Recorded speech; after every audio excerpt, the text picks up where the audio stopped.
Not quite sure I what to think- call it. I think they call it a quality. Quality, yeah. Depending on what bells you own, Yeah. you disagree with that. The Marmark people think theirs is superior, and that you... But it wouldn't be dissonant. Well, a D sharp is a D sharp, no matter if they're American or English. Yes, but when you had the same thing with Pettit and Fritzen bells, the D sharp was a D sharp, but it sounded awful with these bells. Yeah, but there But was these American bells and these English-made bells are complementary to each other. There is a Compatible. How's that? compatible. There is a difference in tone to the. Oh, we think there is. You think the English tones but the are- same I think pitch, so. Yes. The same pitch. Same but different in tone. Yeah. Yeah, I can And see the that. average person. Well, it's an interesting thing. Barry said to me that he went up to one of the guild festivals, and he heard the people ringing. Everybody now has American bells, except some old timers. And some group used English bells, and Barry said, "My, was it good to hear those English bells." Now, whether he noticed they were English, or saw they were English, or heard they were English, I don't know, but he thought he could hear Yeah. the difference, and I think you can too. Yeah. Well, enough of talking. You came here to hear ringing and see it being done. I'll ring 3 selections, starting with the Londonderry air.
This is sweet and low.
This is O Sole Mio.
Before we go any further, I'd like to explain my idea of a perfect solo ringing. It's one in which the audience concentrates completely on the music and not the technique. I realized that if I attempted this, I would have to make strict rules to follow.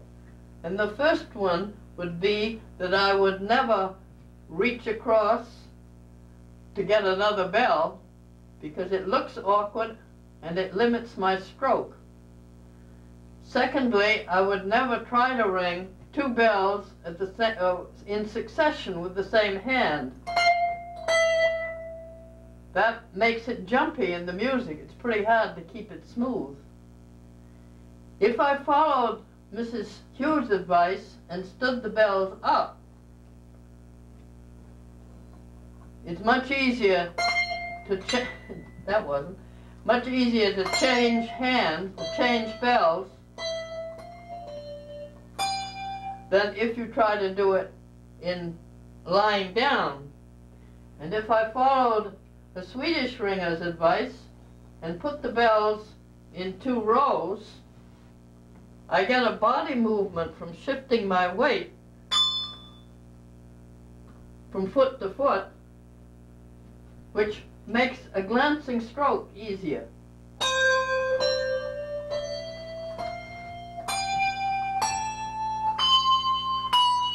The scale went wrong. Okay. Then I realized that if I put the bells in a place where each bell was as near my hand as possible when I needed it, everything would both look and sound smoother. Also, if I take out only the bells that I use, they will be closer together. So this is Amazing Grace. It only takes 6 bells. I get rid of those that I don't need.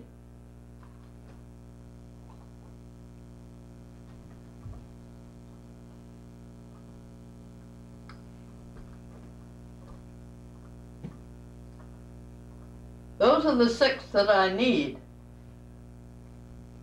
See how it goes.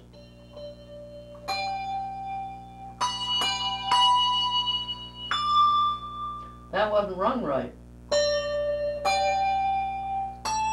Neither was that.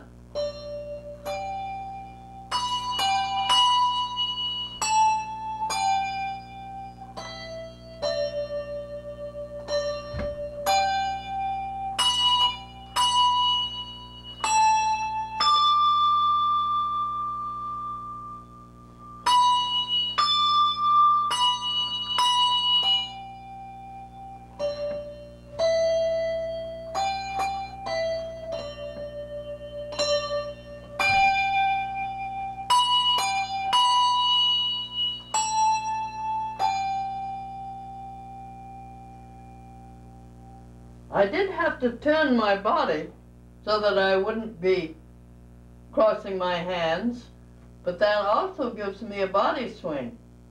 So that's no disadvantage. Now I'll take another very simple illustration. Frere Jacques requires one more bell. It requires 7 bells. So I get one more bell out.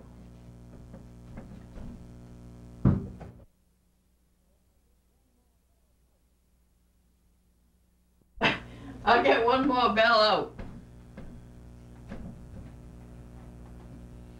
And we're going to arrange them in a sort of a pyramid.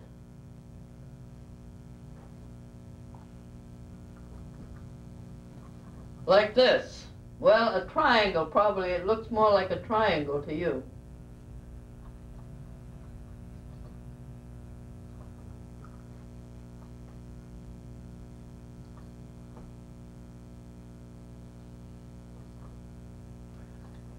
And you'll see that it's pretty easy to do.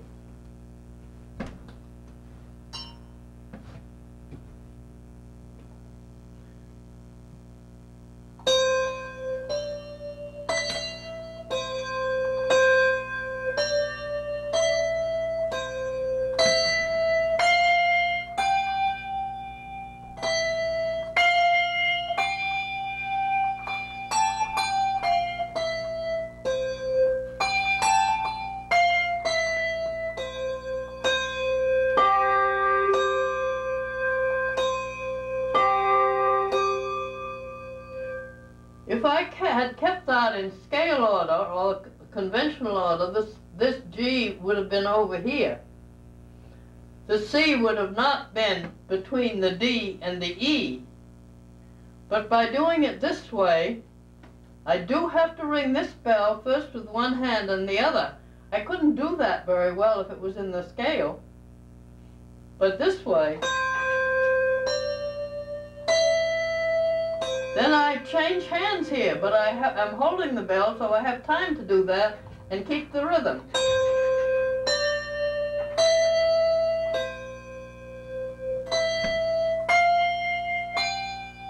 Change again.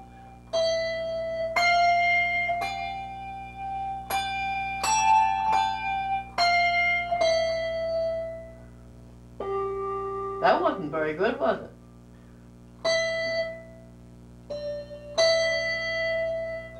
That's the nearest bell.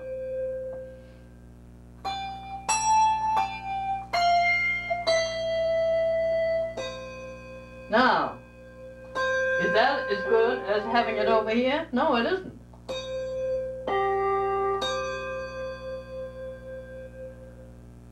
There is still a third one that I have arranged for myself that I think I have the bells here to do.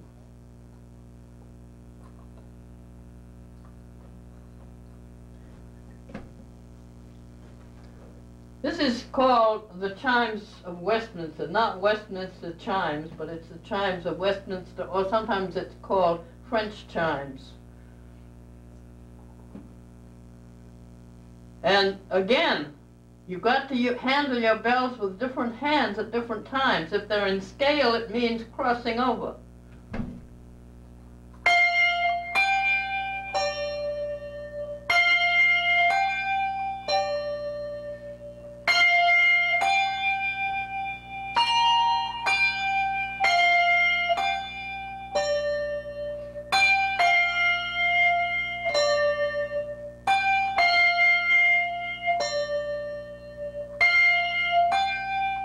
And so on.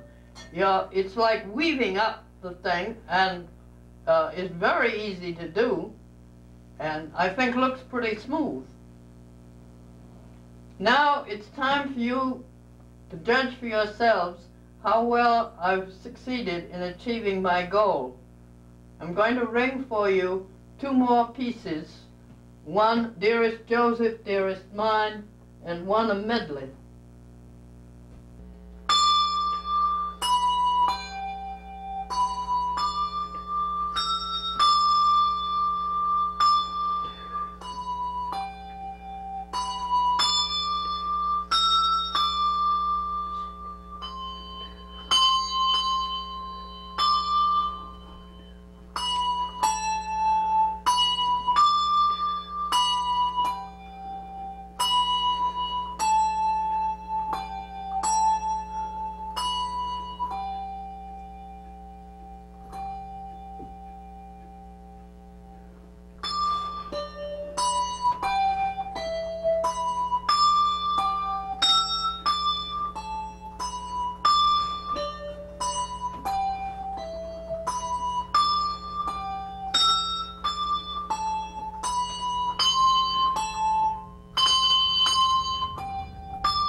There are three folk songs that I'm very fond of, and they have exactly the same bells in them, but the rhythm is different and the sequence of bells is slightly different.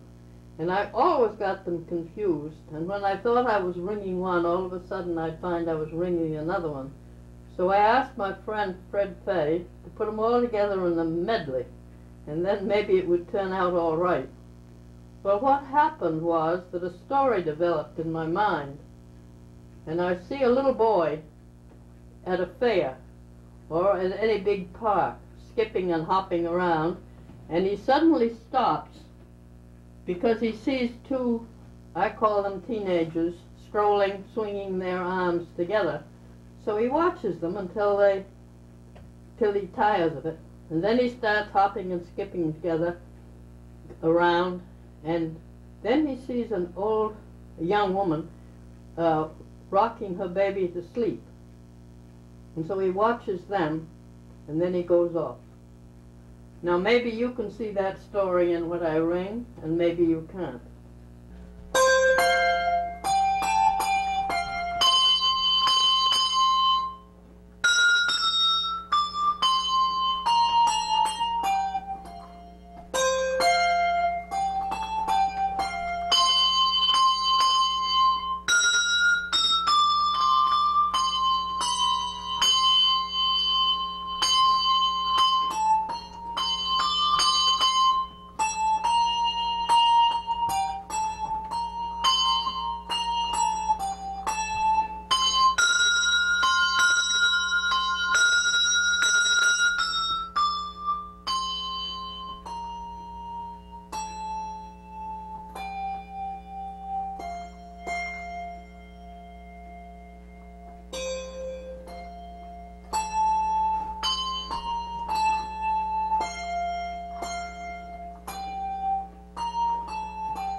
The first time that I rang for an audience of other bell ringers, 1,300 of them, was at the Orono Festival in Maine, where, as I said before, I rang the Brahms Intermezzo with the Martin ringers, a big undertaking.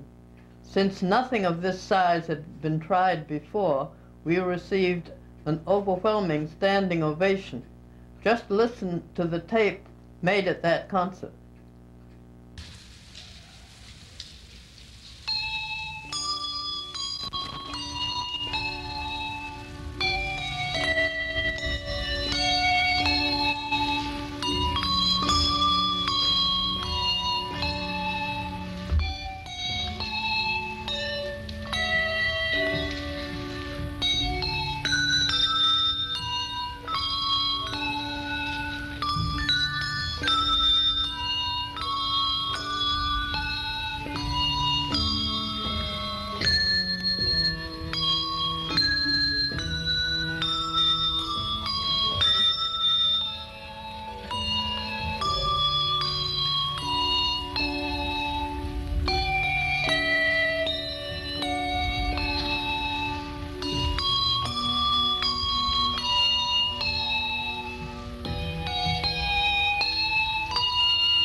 The Christmas season is the busiest one for bell ringers.